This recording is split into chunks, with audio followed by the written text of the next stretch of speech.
Welcome to Have a Life Teaching, the podcast designed for educators who are dedicated to enhancing their teaching practice and creating a positive impact on their students' lives. In each episode, we'll dive deep into the world of education, exploring a wide range of topics related to curriculum, instruction, and assessment in K-12 schools. Together, we'll learn from the brightest minds in the education field. So if you're a passionate educator who's ready to take your teaching practice to the next level, join us as we explore the exciting world of education. My name is John Shimberry, signing in and saying, let's have a life teaching. Hello, everyone. Welcome to another episode of the Have a Life Teaching podcast. I'm really excited to be joined by David Gaston, who is the CEO and founder of Gaston Educational Consulting. And we're going to be talking about an issue that I'm sure many administrators are very keen to discuss and to consider, and that is, how does one lead in today's times?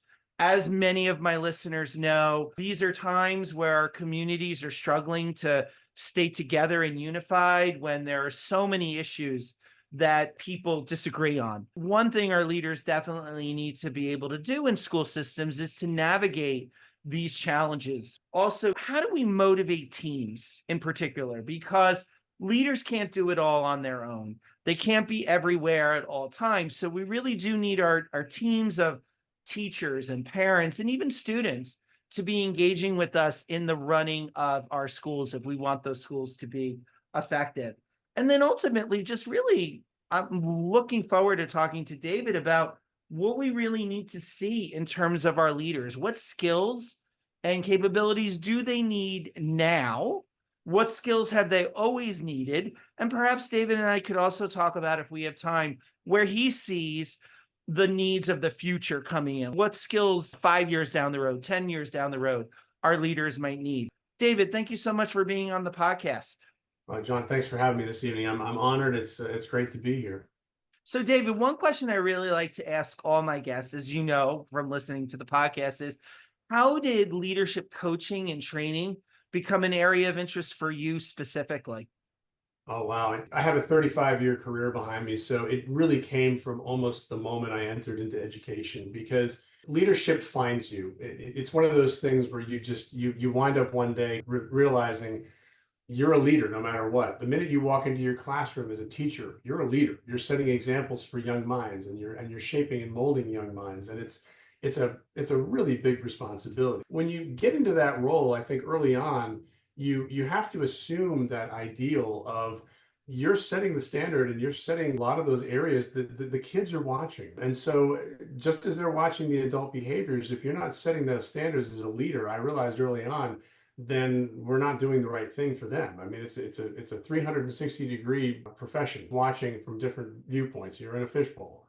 They're watching how you act, how you react, how you don't react, what you're saying, what you're thinking, what you're doing. And it's a very interesting dynamic. I knew early on that was kind of exciting, but it was interesting because it came rather naturally for me. Over the years, over these past few decades, I've really taken a lot of a deep dive into leadership.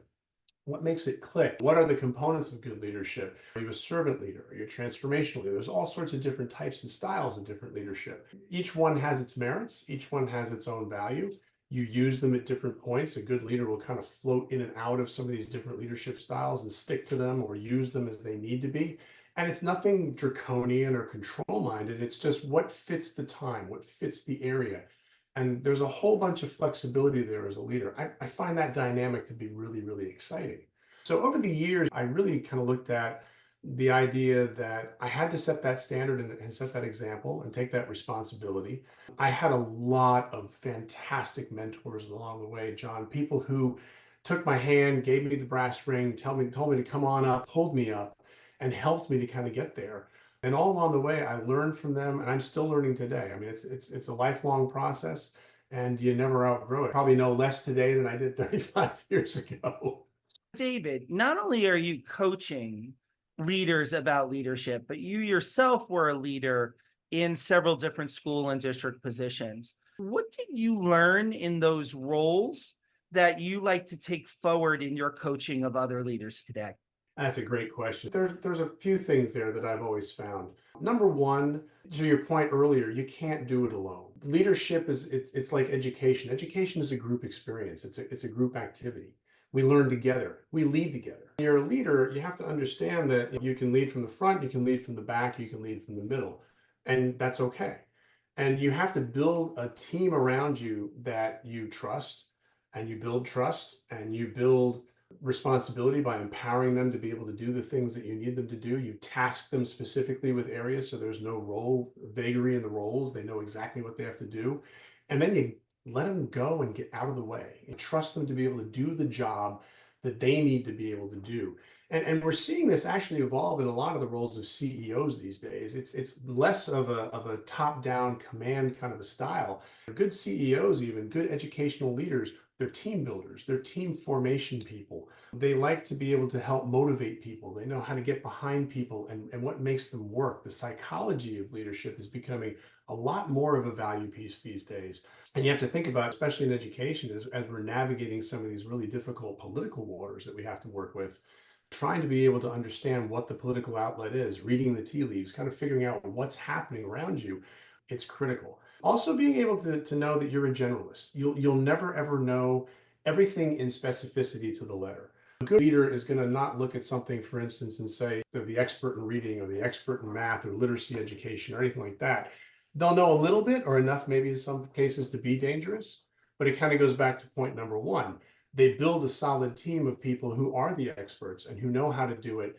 And they plan and they implement and they put together how these pieces are working from kind of a 20 or 30,000 foot framework, and then they let them go. But the leader also has to be present. I think that's a third thing that's really important.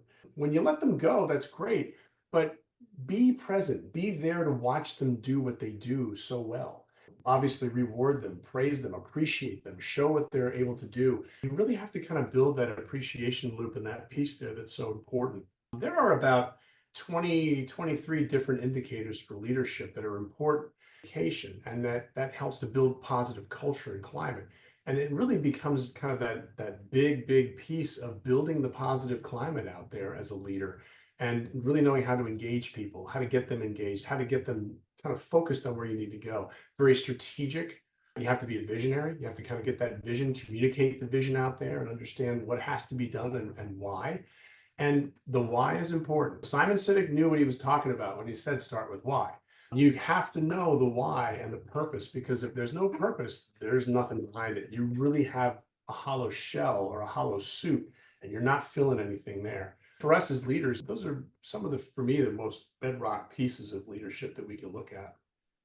What really resonated with me, David, what you were saying is much of what you said is pre-shadowing or foreshadowing my next question, which is the shift in what it means to be a leader in 2024 than say what it meant to be a leader in 1984. That it really is less about that CEO top down, but enabling teams and enabling people's inner talents and strengths to rise to the surface to benefit one school community.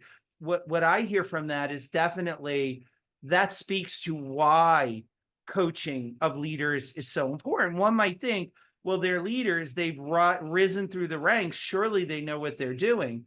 But because of these shifts in our working society, in our political society, I think anyone can benefit from having that external partner talking about how you create those teams, how you empower people.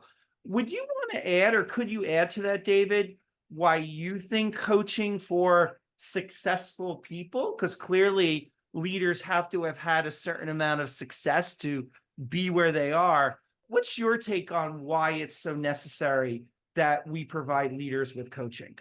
I think the idea is that we're never finished. We never really truly kind of arrive at our fullest potential. It's a continuous improvement cycle for me. And so how you hone and how you sharpen those skills is important. In teacher education classes a long time ago, it was that nature versus nurture thing. You know, can you learn these behaviors? Can you practice these behaviors? I'm a firm believer in that. But to the extent that we can practice it, develop it, and bring those components out in people is where coaching ticks that up and moves it to that next level. And that's something that to me is so exciting because I do believe that there's a leader in everybody. I know that sounds kind of trite, but it's true. The leadership is there. It's just really kind of knowing at those levels, what can we do? How can we awaken that person, that leader in that person, and try to get them to explore their feelings, their thoughts, and looking at the solutions. And you're not giving them, the beauty of coaching is you're not giving them direct advice. You're asking open-ended questions and reflecting on personal growth and really taking them on a personal journey from where they are in certain areas that they know that they need to work on and need to develop.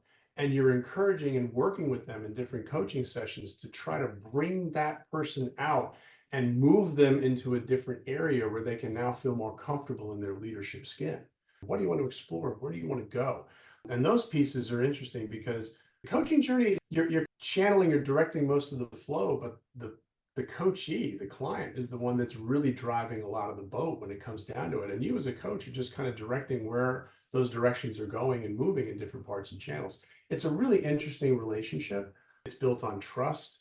The safe space has to be really established in there. There's confidentiality pieces. It's guided by a strict ethical code from the International Coaching Federation.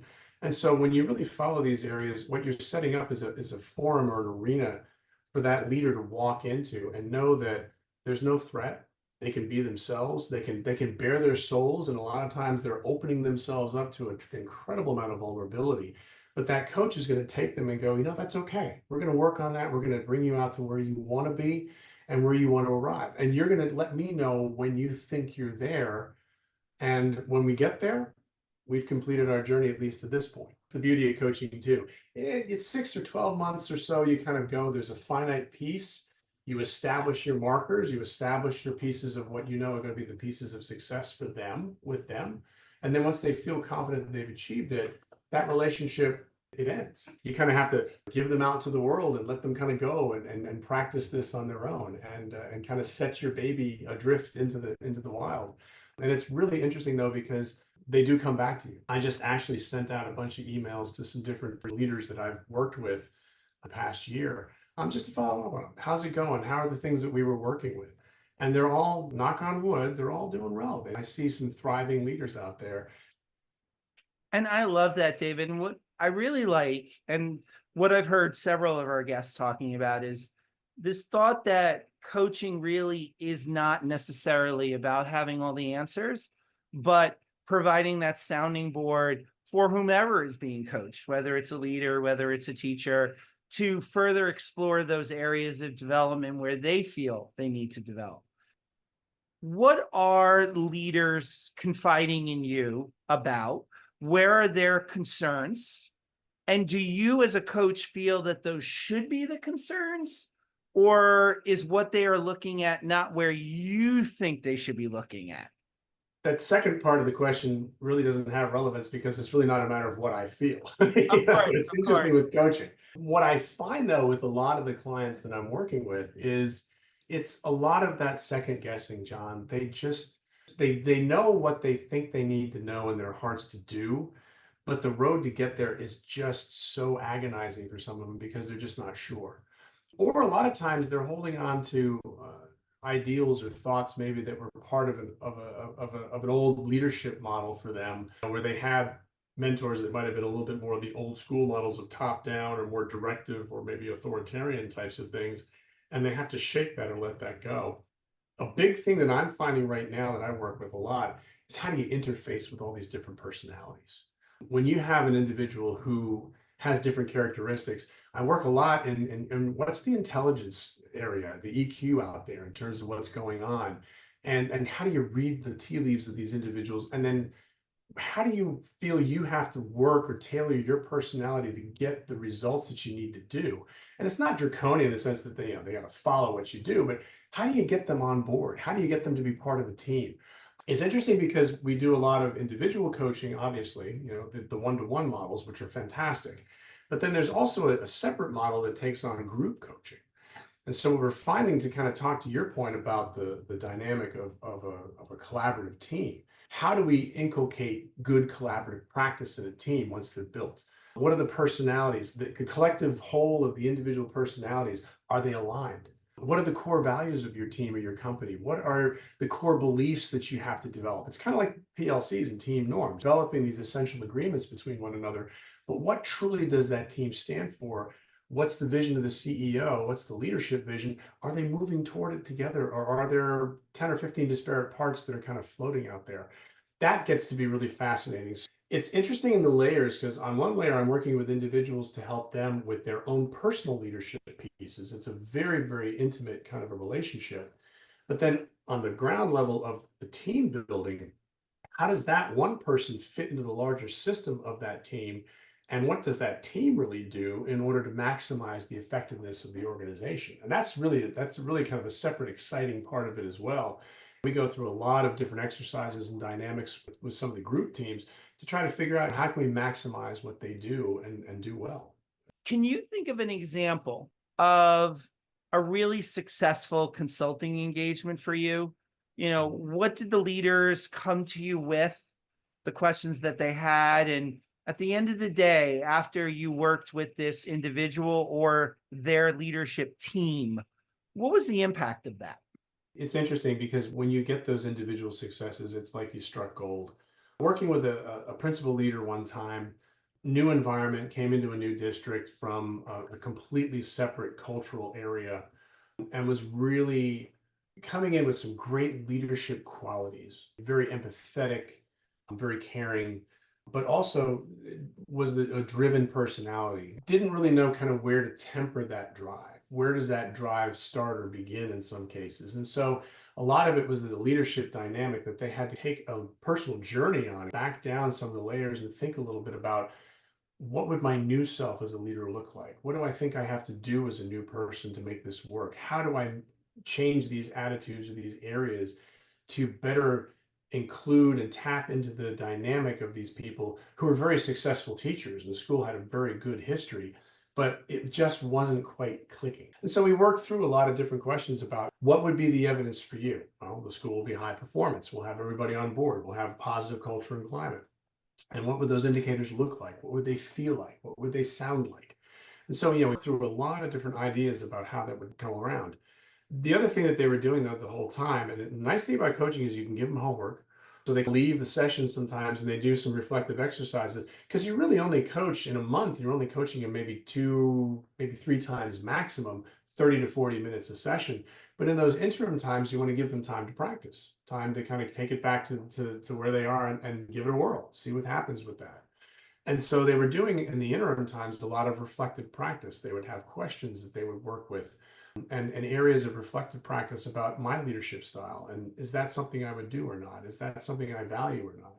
And that self-exploration piece brought out a lot of the qualities, and they really made this huge transformation into a leader that had incredible level 3 listening skills, an amazing presence, an incredible ability to be able to task people and let them go and step out of the way. There's a lot of that letting go that was really kind of a big problem. And once they figured that out, it clicked. It just made sense.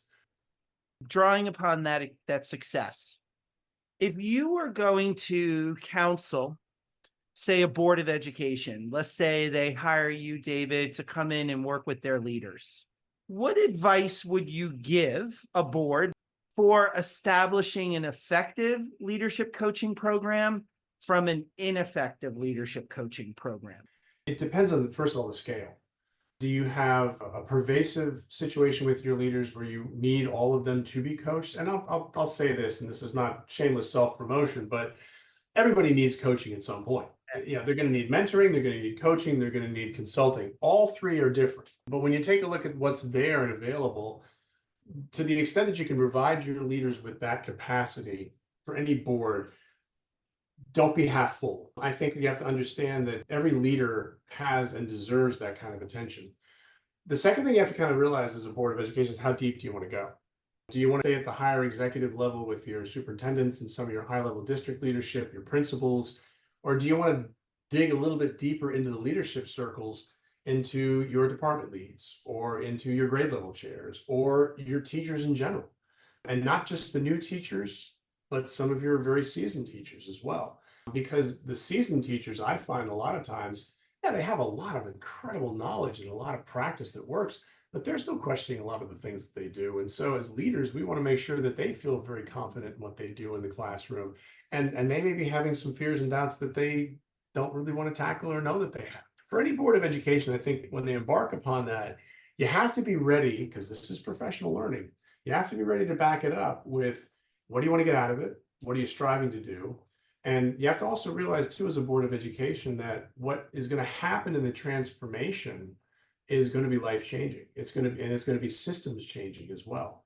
And so as a board, you really have to go into it knowing what you want to get out of it. What is your vision? What is your value? If you're having difficulty aligning your strategic goals or your objectives, and you have certain things that you know you're having difficulty getting to because maybe the leaders don't know how to get there, then you have to really work with the coach or the coaching team to talk first at that high level about, what are you trying to do, where you want to go. And we call that a discernment. Beginning of every coaching relationship, we sit down with all of the clients and we really have an in-depth level conversation about your fears. What are your successes? What are the things that you've accomplished and would like to accomplish? Where do you want this to go?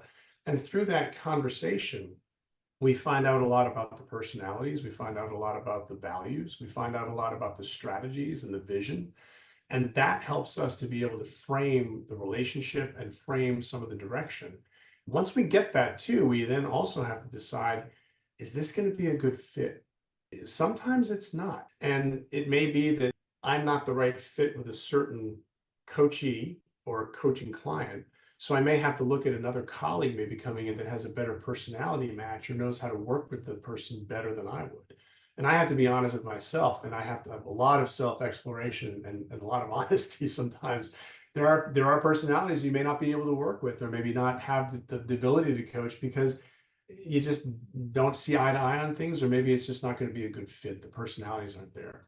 So those are all important considerations, I think, from that very top that you have to walk into. The other thing you have to understand too is that this is a confidential relationship. And so to the extent that the board or a higher level authority is engaging coaches, what you have to realize is that the ethics that guide coaching really dictate a lot of the information that we can and more so cannot give back to HR departments or higher level individuals, because we can map out different areas and very generally look at some progress that we may be making in very wide open terms.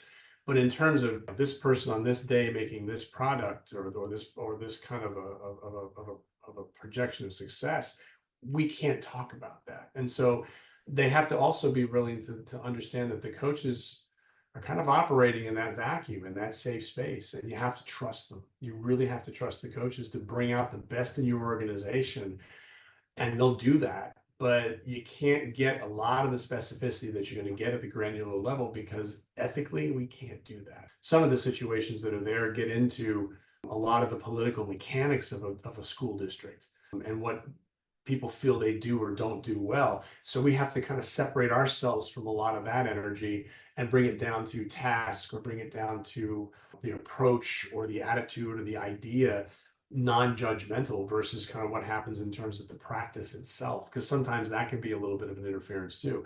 And the question is, how do we change the practice? What would you do in a different situation? Is there an opportunity for that to be able to happen? Those are the things we have to explore. Speaking about leading a school in 2024, let's talk about some of those elephants in the room, those huge elephant herds in the room. Sure. Political strife, book banning, working with multicultural teams. How do you coach the leaders you coach to deal with all of this? You mentioned before, culture building stuff, as well as how do you develop this culture of community, of collaboration, when there are, quite frankly, so many things in at least American society right now pulling people apart? And that's a great question, because all of those are having a significant negative effect on our leaders today, in the sense of a lot of folks are hesitant to go into the job because they don't want to deal with a lot of that strife. Those issues have been there. Education, like a lot of things, is cyclical. So we've had issues like this that have come full circle in 20, 30-year, 40-year cycles, things that have been there underneath. Maybe not to the extremes that we see in some cases today, because some things have changed. Social media, for instance, is one of those pieces that has changed the dynamic and the landscape of our leadership in schools kaleidoscopically. It's amazing to see kind of how that layers in. But what I try to work with is really kind of down to the personal level of what makes this individual leader a leader. What do they value? What do they see? You really have to have a few things that are interesting, because it can transcend all of the politics if you just kind of stick to a few things. One, like I said before, presence. I think that's important. A good leader is a present leader. They have to be on the ground floor. They have to know the organization, know the guts of the organization, know the personalities. They're out there walking the halls and being present every day. And they're engaging in conversation, and they're listening to what's happening actively, and they're understanding what is the true nature of what the situation may be. You also have to have a lot of mindfulness. What's your jam? Where do you get your peace? As a leader, we have a lot of times to learn how to go internal, learn how to relax, learn how to bring our meditative levels up, and figure out how do we mitigate the stress, and how do we mitigate those areas where we know our blood pressure may be going up, but we're going to stop ourselves, because a good leader is going to have that maturity to be able to see. A lot of it too is John, it's honestly trusting your instinct. I do a lot of coaching on just getting into what they already knew was there, but they just didn't want to listen to it because they weren't sure. Most of us are pretty reasonable, rational human beings. And so when you have competing interests and you have competing ideals, first of all, as a leader, understand the why. Why do they want this? Why are they going after this? What's driving this? What's really there? The second thing you have to understand is, okay, where can we build relationship? Because for a lot of us, we're too busy shouting each other out these days. We don't want to listen to what the other person has to say. Even if it's a person's viewpoint that we're not necessarily in agreement with 100%, you have to find the common ground. You have to see where you can build. We as leaders are change agents, and we want to bring change. Change is not easy. Change is scary. It throws people off. And so when you transformationally lead a group and you're trying to move them from A to B, again, you have to really understand this could take time. It could take years. I think that's one thing that we're having a lot of difficulty with these days, because if you take a look at the time levels of principals and superintendents, I mean, the average superintendent is around 3 to 4 years before their 10 years are up, if they're lucky. Principals may be the same, 5 or 6 years if they're lucky. We have to understand that you have to take a long-term approach or a long game approach no matter what. And you may not get there before you move to your next post, or something happens where you don't. But I think we have to kind of take an idea or a line of slow it down a little bit and understand what are the pieces of this whole transformational piece, or that movement, that we really have to gain and grasp. And where do you start? You have a sweater with 10 threads hanging out of it. Which one do you pull first? And I use that as an analogy for, where are your choices? What do you see? And if you don't get it right, that's okay. It's not about being right. It's what's going to give you the most opportunity to make this work best for the people. And it has to be about the kids. We're worried more about the adult behaviors, or the adult bad behaviors, or the adult agendas that are out there. At the end of the day, I know they all have the kids' best interests in mind, but I think we really have to get back to the basics of leadership of, what do the children really need and want? We really want our children to know and understand and see. How can we get rigor? How can we get higher order thinking skills and critical thinking skills? Do we want them to be able to think on their own? Those are the things that I think for a leader, interestingly, we have to inculcate more of. I'm really curious, David, where do you think our education programs are doing a really good job in preparing educational leaders? Where I think we're really starting to see some movement is that area of transformational leadership, servant leadership, trying to build different leadership styles, and having our budding leaders develop their own leadership personalities, their own leadership visions. There's a lot of work in community building and community activity, and how do we build an active community, and how do we build trust. Those are things I think we're starting to really tackle a lot more heavily in preparation courses, because we've realized that those kinds of human skills are going to be vital to the survival of any leader. To the extent they can navigate those waters and start to cut their teeth and think about that a little bit more, that's huge. You really have to be a pervasive leader. You have to be a leader that is a community builder. You have to be a relationship builder. have to be an individual that knows how to model reflective process, knows how to model respective language, and knows how to couch questions properly, asking good questions and trying to get to the heart of what's there. You have to know how to be a visionary. I think leaders these days, we're doing a lot of work in strategic planning, a lot of work in visioning, a lot of missioning. How does a leader develop their own mission and vision, and how do they develop a community of mission and vision? And strategically, how do you think that way, and how do you get your thinking to maybe in a lot of ways transform to be more strategic in terms of how you approach things, because that is a huge area these days in terms of making sure that we can get to the heart of what it is we want to do. Producing great readers is fantastic, but strategically, how are we going to get there? David, where can people find out more about you and the work you do? If you go to Gaston Education Consulting LLC, www.gastoned.com, I have a full service website there. All my contact information is there for anybody to be able to pick up. I work all across the country. We really try to bring that message of good leadership out there as much as possible. Thank you so much for your time today, David. This has been a very interesting and an illuminating conversation. So thank you. Oh, it's been my pleasure, John. Thanks for having me. And, I appreciate the work you do too, to be able to keep us going out there. So thank you. Thank you, David. Thank you for listening today. I hope you got some great tips that you can bring back into your teaching. Remember, have a life teaching without sacrificing your own. Also, don't forget to subscribe and be well.